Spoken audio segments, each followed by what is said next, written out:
Hola, hola, hola, cage fighting fans. This is Kid Nate. No, mocking. How can these people mock me? This is Kid Nate at BloodyElbow.com. Joined once again by Eugene S. Robinson, and the presence of Alexi Old should clue you in. You're in for a very special episode that we call If I Did It. Today, it's the Ronda Rousey edition. Alexi, take it away. Once again, a Ronda Rousey edition.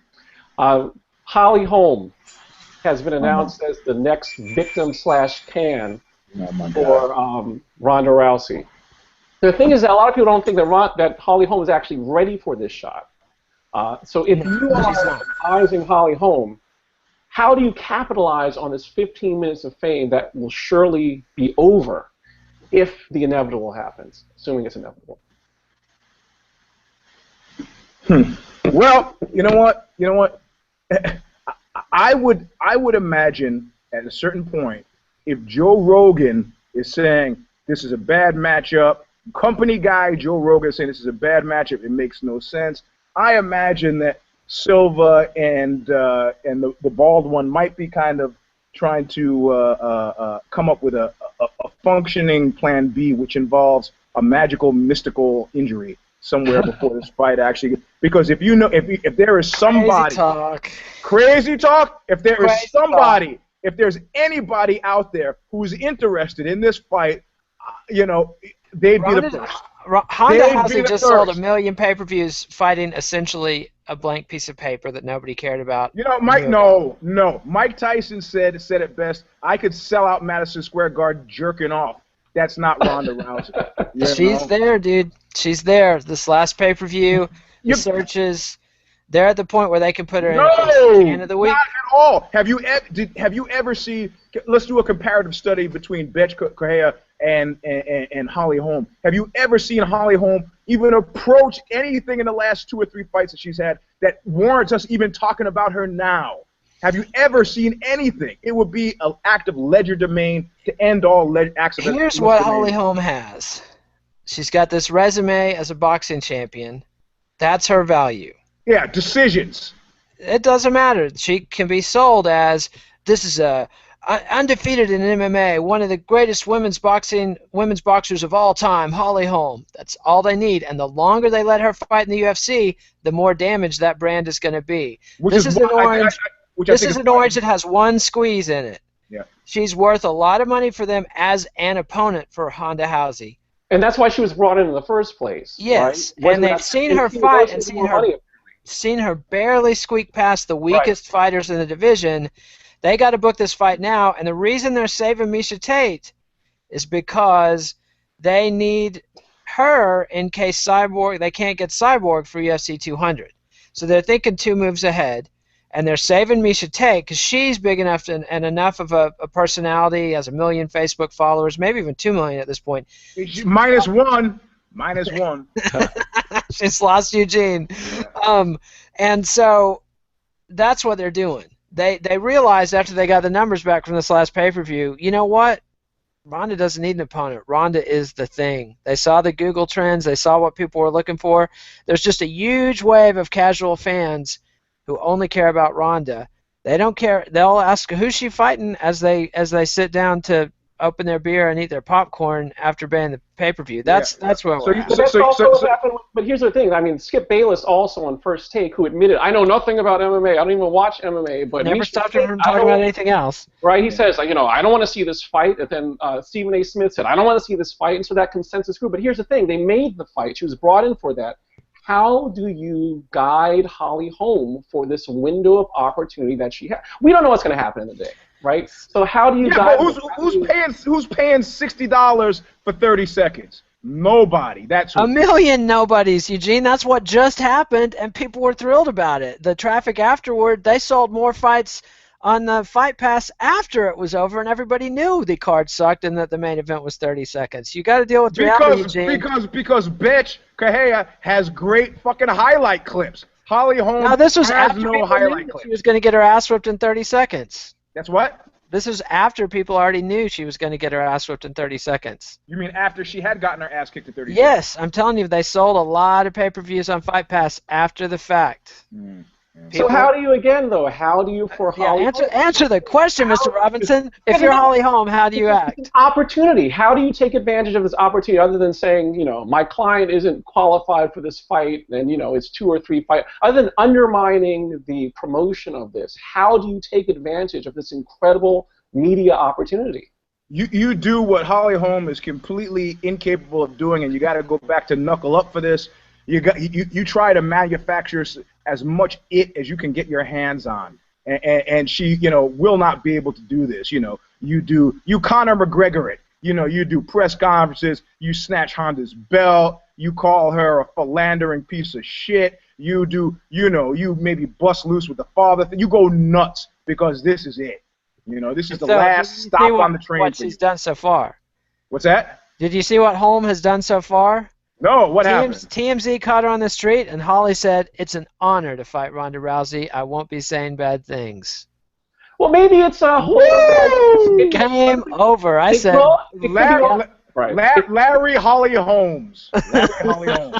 It's also like that Michael Jordan thing, too, right? In the sense that, when you have someone that's incredibly competitive, I mean, it's not good from a promotional standpoint at all. But if you have somebody that's insanely competitive and will latch on to every little thing you say as ammunition, to teach you a lesson, people said that the way in which, if you were going up against someone like that you give them compliments. Oh, I loved you in Space Jam. I think you're a great guy. You make it seem like it's friend, buddy. But then again, look at Sarah McMahon. I mean, she didn't say anything bad about Ronda Rousey either, and look how that went. Yeah, and she got destroyed. I mean, I think it might be entirely true that Holly Holm is coming at this from a place of, I just want to compete and try to win the fight. Oh my God. Which is crazy pants. So how does the UFC then come in then? Because Eugene, I mean, it's fascinating. You're talking about automatically you're just not sold in this fight. How does the UFC create a miracle if you think Holly Holm is incapable of doing the Betch Kohara thing? They don't need it. They don't need it. They just need to sell Honda. They do. And you see them going down that road as it is because they're doing the Bela Lugosi thing, and they're doing the Bela Lugosi thing to Mayweather.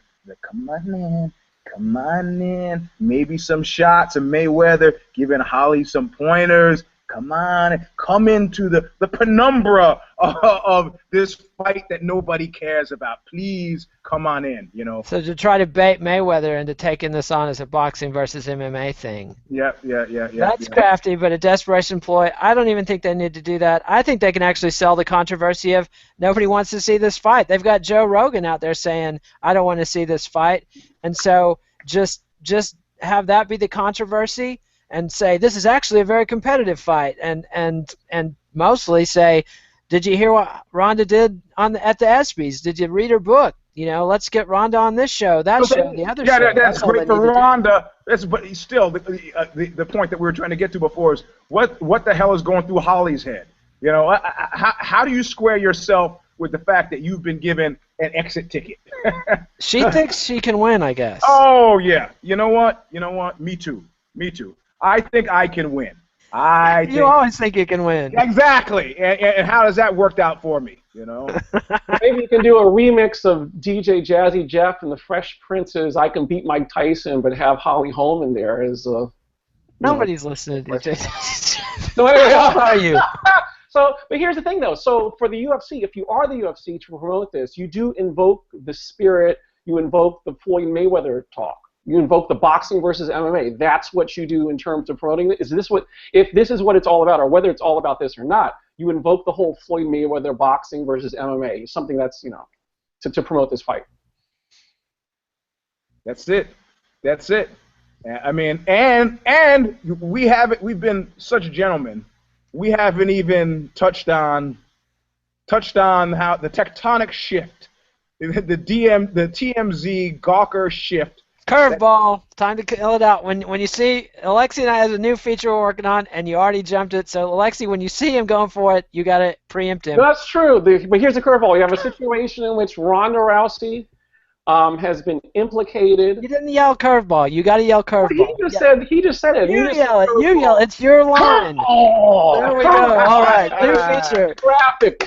Whoa. This is so professional. Awesome. Okay, so curveball. Hit us with the curveball. The rumors have surfaced with very little evidence, mind you. Ronda Rousey being attached to married UFC fighter and alleged domestic abuser Travis Browne. There's a photograph that somebody posted on social media with the little girl smiling, and then in the background, you see this guy staring. Zap Ruder. The death stare at the camera. Yeah. Who's that person? Travis Browne. Most people outside MMA don't care. What they do care about is next to him is Ronda Rousey looking concerned that he's staring at the camera. So this comes out. His wife goes on social media. Back in July, she claimed that he abused her, that he beat her, and that she wasn't going to take the domestic abuse anymore, right? He was pulled from UFC Fight Week. His manager says it was a mutual decision because of the controversy and how seriously everyone takes domestic violence. So no one's talking about that until this photo surfaces of Ronda Rousey and Travis Browne at a restaurant. Travis Browne's wife gets on social media because they're still married. People asked her. She didn't start it. People tweeted. No, that's true. But she did say that I've known this all along. So she's kind of hinting. And who's the DNB now? Well, exactly. So she's also derailing Ronda Rousey's brand. Charm offensive. The charm offensive that she. But you know what? Charm offensives never work unless there's real charm there. You know, it's a whole. So charm offensive by who? Who's the? By Honda. Look, you know. Honda, how do you handle it then? Yeah, well, the thing is, you say, what is it? A great thing. Sincerity is everything, but once you can fake that, you got it made. You know. Right. How do you how does Honda turn this into a win? She goes Socratic on it. She goes. So what does it say that a professional woman can't sit with a professional man and have a meal discussing professional things without people assuming some filthy, disgusting, sexy? Why is it that you must sexualize me in the way that you've sexualized me? If she is dating him? But you see what she's doing? She's got to deflect. But what if she is dating him? It's going to come out. If she's, I mean, there's two. Well, it will. I mean, if you're dating somebody, you want to be able to go walk the red carpet with them. I mean, if you're Ronda Rousey, you're dating a guy, you want to. Have you known about anybody she's dated? It's always been a whisper campaign. Well, her mother also says that she calls him like Joe or Bob or something because because they're all the same guy. You know, and all we hear is situations like Brendan Schaub talking about, the rumors with him and Ronda Rousey, which is a weird kind of dynamic, right? In terms of Luke's name has come up. Luke Rockhold. Luke Rockhold's name has come up. So who was the guy? I think we even knew at one point who the guy was she had accused of creeping around the house taking sexy pictures of her when she wasn't looking. No, I don't know who that was. So, but yeah, he was one of the more notable Bobs. But yeah, I mean, it could be this is just another string of dudes that have come in and out of her life, and she can just say. Oh, but you know the thing is, Eddie Murphy said it best, man. Unless somebody is there in the bedroom, with the penis coming out. You have plausible deniability. I didn't do anything. These days, it's a very different world because the only reason Clinton got popped. So what? So you saw what? What did you see?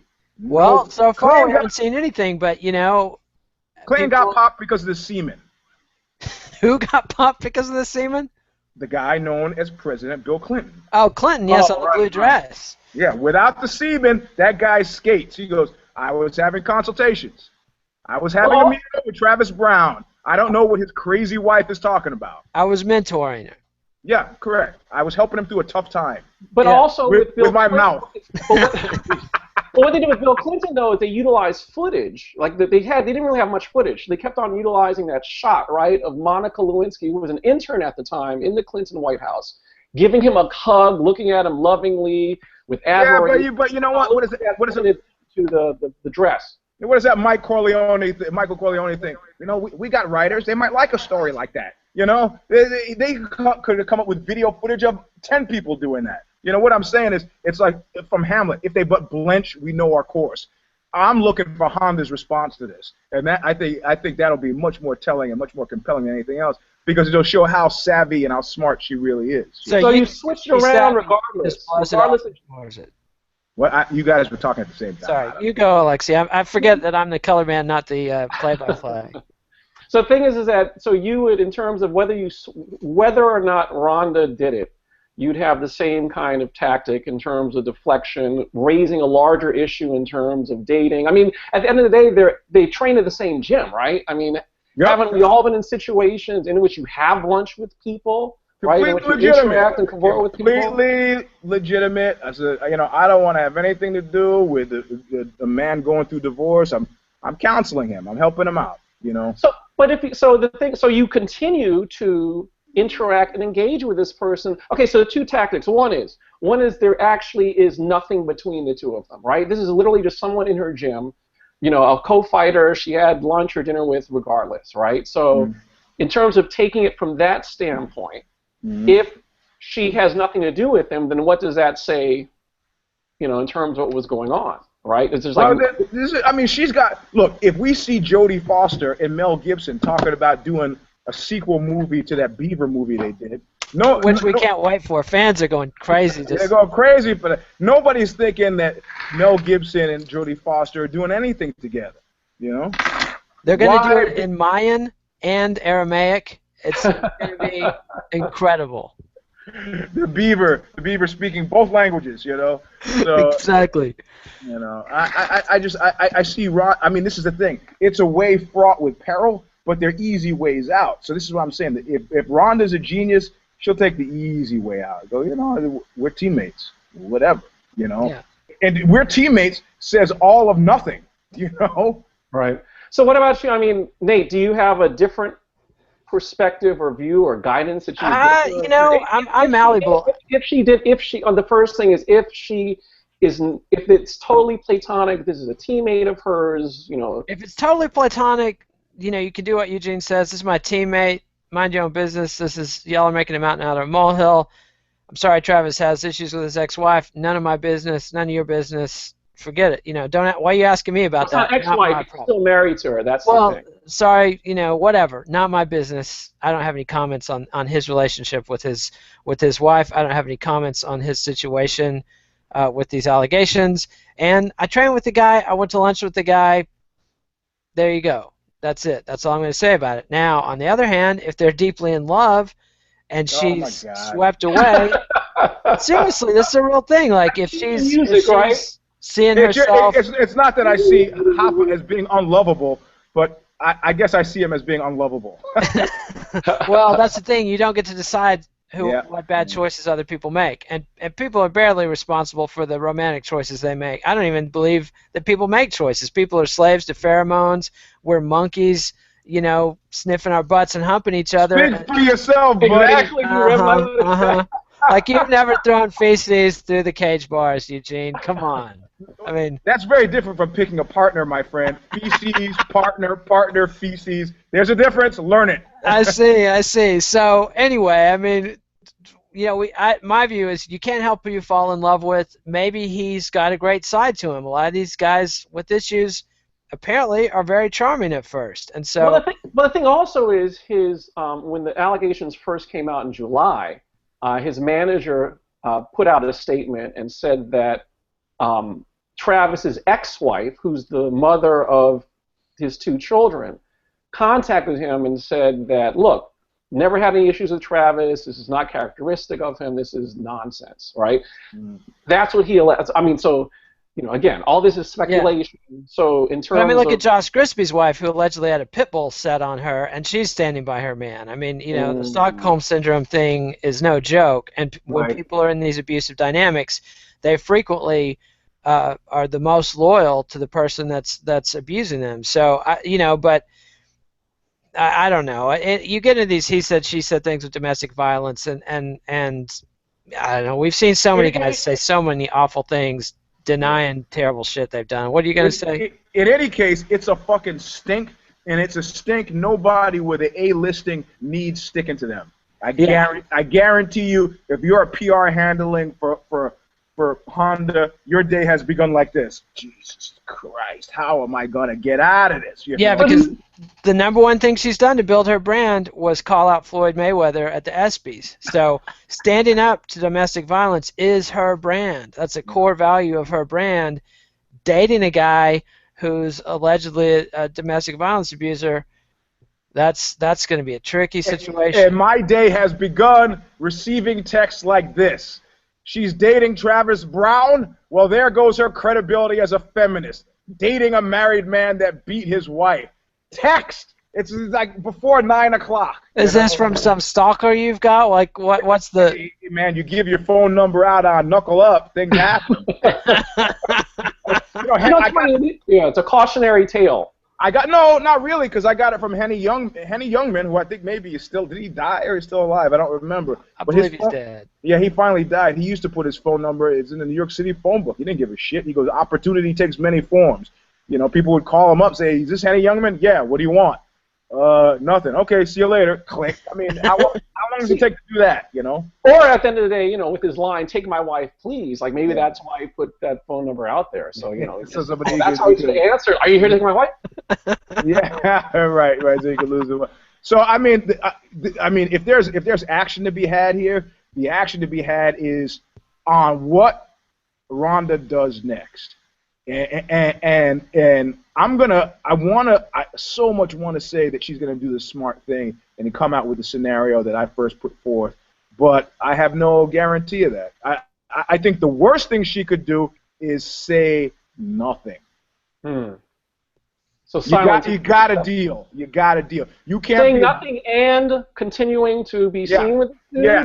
Like, you can't be your face. Yeah, no. You can't be a blabbermouth on this and suddenly you're discreet. Fuck that. You know. It's like Caitlyn Jenner. Like when Caitlyn was still Bruce and started the transformation, it was open season. What the fuck is up with this guy? He looks like a woman. What kind of freak is this? And just the media just was after him relentlessly. When he came out and said, "I'm a her," everything changed. Suddenly it was taboo to go after Caitlyn Jenner for this stuff. You can still go after her for the car wreck and the manslaughter charges, but you can go after her for being a Kardashian, a reality TV show, plastic surgery addict, fair game. But she's come out, hey, I'm transforming. I'm Caitlyn Jenner. I'm a transgender woman. Suddenly, all that shit is off the table. So no, because the way in which it was done, I mean, it's an aside. What I thought was so fascinating was the fact that initially, when the interview was going to come up, you know, with Diane Sawyer, you know, my wife was going to watch. She's like, I have no interest in that kind of, you know, in Bruce Jenner and the Kardashians, whatever. And I watched it, and they did a really good job in terms of treating it as a serious issue, having experts talking on trans people and different issues that come with, you know, is attraction on a curve, you know, differentiating and decoupling gender identity from sexual attraction, and they did a really solid job. And what's so fascinating, too, is if you think about, like, Bruce Jenner prior to the surgery, uniquely qualified in terms of multiple generational sets, right? To a certain generation, this is Bruce Jenner, the guy who, when he won the decathlon, no, it's true. And what's so fascinating is they had footage which put it in perspective. They showed him like winning the decathlon, right? And as soon as it's over, his colleagues, who were a lot of them were Eastern Europeans, part of, you know, state-sponsored programs, whereas he was training on the side, you know, while having a day job as an insurance salesman. They're on the ground like sprawled out, and he's like doing victory laps, running and waving. So you see this person, and you're like, okay, for a certain generation, that's Bruce Jenner. For a younger demographic, it's, oh, that's the quiet, you know, nerdy father of the Kardashians. So to take that situation. And for the Eugene Robinson generation, he is always the guy who was a prick to me on Bill Boggs' TV show back in 1976. I could Donna Shalala it, but tell us the tale. Okay, so I'm on the Bill Boggs show, right? Bill Boggs, for those of you who were not alive in 1976, was a daytime talk show, right? So I'm sitting there, and Bruce Jenner is a guest. I'm super happy to have Bruce Jenner as a guest. Man, this guy was something else. This is before I had suspicions about performance-enhancing drugs and so forth. And so I stand up and I ask him what kind of role weight training played in his preparing for, because I was a bodybuilding lunatic, you know. And so, so he sort of answers the question, but midway through answering the question, he says, "Where are you from?" Interesting question. I go, "I'm from Brooklyn." "No, I mean, where did you come from today?" I go, "From Brooklyn." You know, and so he keeps asking. He asked me 4 times. Each time he gets progressively more annoyed. And then finally he's like, "What group did you come here with today?" I go, "Oh, the School of Visual Arts." But now we're both screaming at each other. Now there's like hostility, you know? I want to say, hey, fuck you, Mr. Decathlon, you know? Why don't you just answer my question? And then, like, Bill Boggs had to intervene, and it was like all this weird kind of hostility. Fuck that guy. It's like the career arc of Oxbow in one. Right. One microcosm, right? So going back though to the whole the allegations and the speculation with regard to Ronda Rousey, and going back even to Holly Holm, right? Because now you have a very fascinating dynamic with regard to Floyd Mayweather, in which if you're Floyd Mayweather or if you're representing him and you think, okay, you know what, my client is actually a convicted spousal abuser. I think it's like there are 5 different women who over the years have claimed, you know, that he's abused them. He's actually served time for it. And so with Ronda Rousey going up against a multiple-time women's boxing champion, it's dragging that issue back up in terms of, you know, boxing versus MMA, right? So you have that to deal with in terms of your ego. And number 2, the constant barrage from now until January 2nd is when the fight's going to take place. Of, can you take Ronda? Could you take Ronda? What would happen between you and Ronda? Like, how do you... And then also with this Travis Browne stuff, if that continues, like, how do you handle this question, this prodding with regard to intergender matchups, given the background that he has? Here's how you do it. You zip your mouth shut. Visuals. There's nothing in it for Floyd Mayweather to talk about Ronda Rousey. I think the last thing he said was, "I wish her the best." That's all he needs to say is, "Congratulations to Ronda Rousey on her career. I wish her the best. I wish her continued success." He doesn't. You can't. For one thing, Holly Holm's not Floyd Mayweather. She's not a proxy for him. She can't, and she's not even good enough to want to take her on as this is boxing's champion. Like, I would want to distance myself as far as possible from Ronda Rousey, who's a star, and then Holly Holm, who's essentially a non-entity in popular culture. Why even mention her or any of that? Plus, he saw. You know, everybody at this point has seen what happens when boxers fight MMA fighters. Right. Case closed. You know, Randy Couture, James Toney. Like, not that that was the best example. Antonio Inoki and Muhammad Ali. That was, or there was who did Kimbo Slice fight? The other boxer. that he guillotined. Ray Mercer. Yeah, Ray Mercer. Yeah, I mean, we've seen. Of course, we saw Ray Mercer knock out Tim Sylvia with one punch. Some of us watched that thousands of times, but I was too busy watching the Glenn Danzig knockout video to watch the Ray Mercer Tim Sylvia one. So yeah, it is always fun to go. Sometimes when you're lonely at night, go back and watch the Glenn Danzig get beat up video. You know, I was making fun of that, and then Harley Flanagan said to me, "Hey man, he's fucking like 60 years old. You like enjoying it, watching a 60-year-old man get knocked out?" I was like, I guess he's right. I didn't think of that. He shoved the dude, you know? Yep, he had it coming. Yeah. Like Danzig, and he's continued to behave like a complete jackhole and merit multiple beatings. So, what would you do if you're Floyd Mayweather, Eugene? If I'm Floyd Mayweather, well, the only reason for him to keep up this rebop, as far as I'm concerned, is if he's interested in making a move into MMA from a managerial perspective. You know, that's not out of the question. You know, I mean, if you're seeing somebody do MMA as badly as some have accused the Baldwin of doing, why would you not want a piece of that cake? You know, look at the growth deltas connected to it. If you're a guy who wants to be a businessman, you know, you're like, I could bring a lot to this sport. You know, I could do it just to fuck with them. You know, when you got that kind of Floyd Mayweather money, I mean, how many hip hop records can you put out, man? You got to do something with your time on the cusp of your retirement. Why not that? That's the only reason to keep talking. So like Roy Jones Jr., if you remember, he also had, cards in which he had MMA and boxing, and also with Roy Nelson, there was a weird contractual dispute that happened because I think Roy had signed the contract. Wasn't Ricardo Mayorga mixed up in all this, and Don King sued him to shut it all down? And but see, Mayweather's got a lot more money than Roy Jones Jr. ever had, and would be in a position to do it much more legitimately. Although, for a minute, I thought the 50 Cent Floyd Mayweather alliance was going to amount to something, just for a minute. But that clearly all went down in flames. So money team. Well, it does. Anytime if you've ever had the misfortune or fortune to deal with super rich guys, it's all fun and games until you ask for a check. All my clients from rentboy.com were the biggest pain in the ass about paying, I got to say. Now, you want to see some suicides. You thought there were those 2 suicides from Ashley Madison. Wait till those fucking somebody hacks into Rentboy. Well, the feds shut him down today, so it might just be a matter of time. Although the feds, I think the feds more privately blackmail people than they do publicly. But I don't understand why people aren't more like, what? Well, but that's because via skullgame.com, before it was a clothing site, when it was a porn review site, I would sign up to every single thing ever because these guys had affiliate relationships with us, and I signed up because I wanted to see if they were going to fucking pay us. I know you had at least one customer. Where's my check?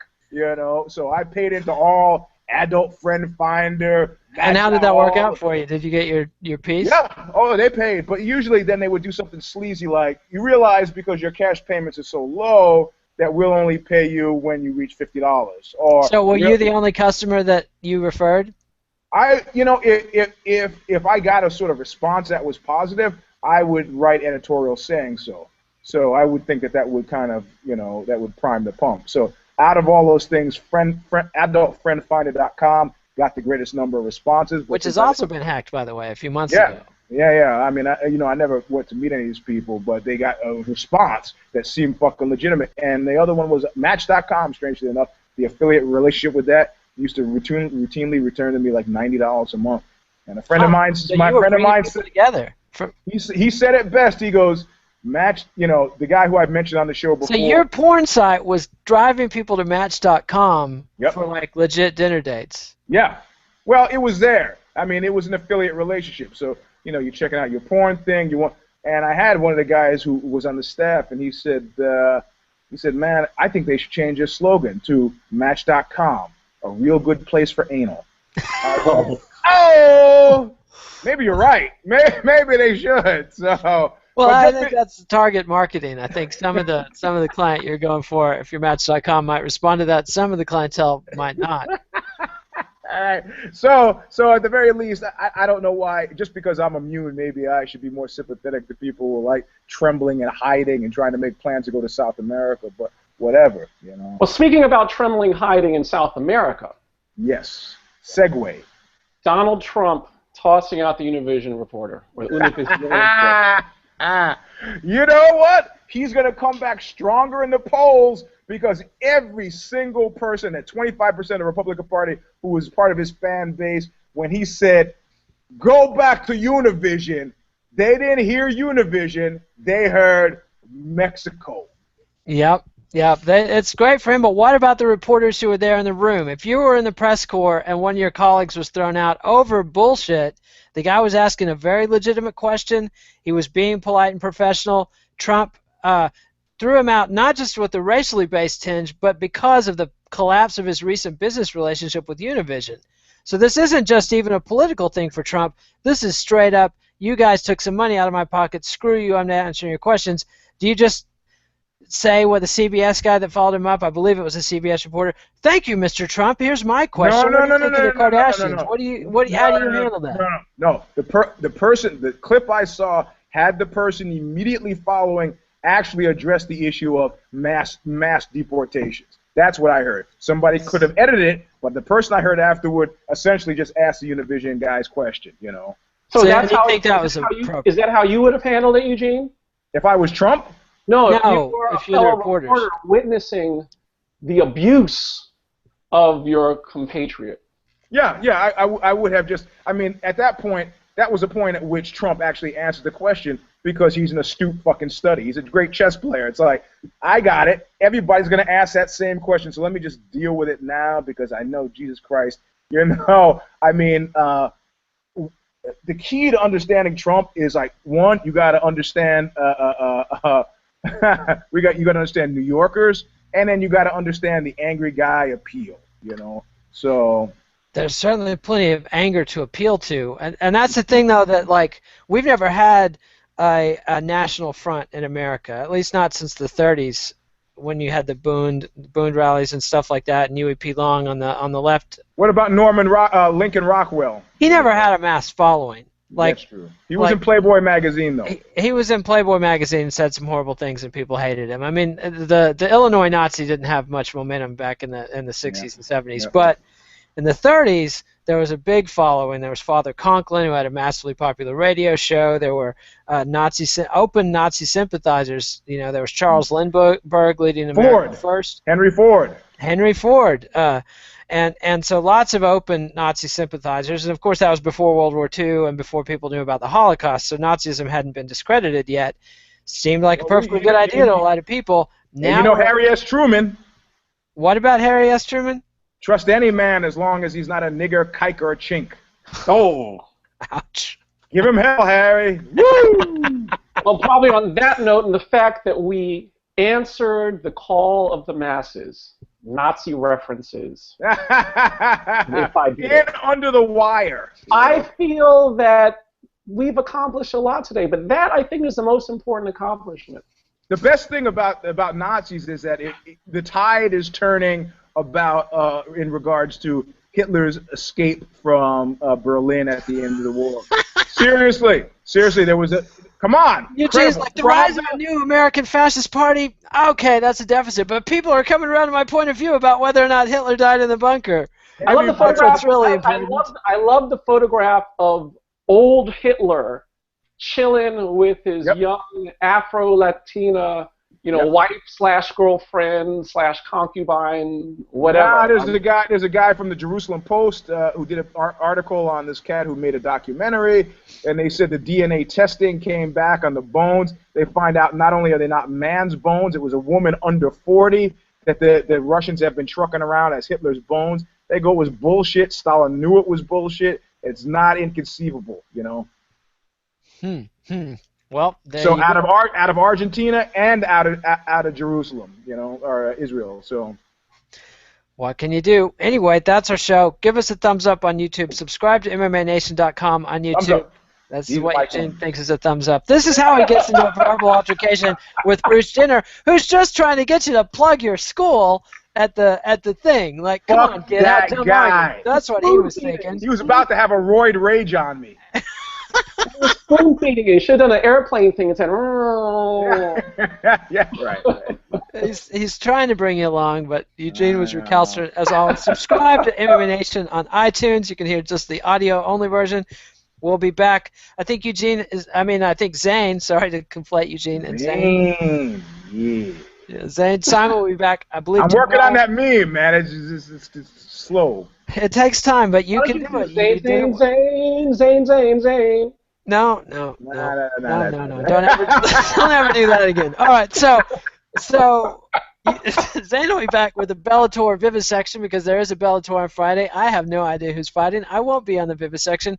We will not have a 6th round after Bellator, but Eugene will be back on Monday with the Knuckle Up, whether there's anything to talk about or not, because we know Eugene can talk.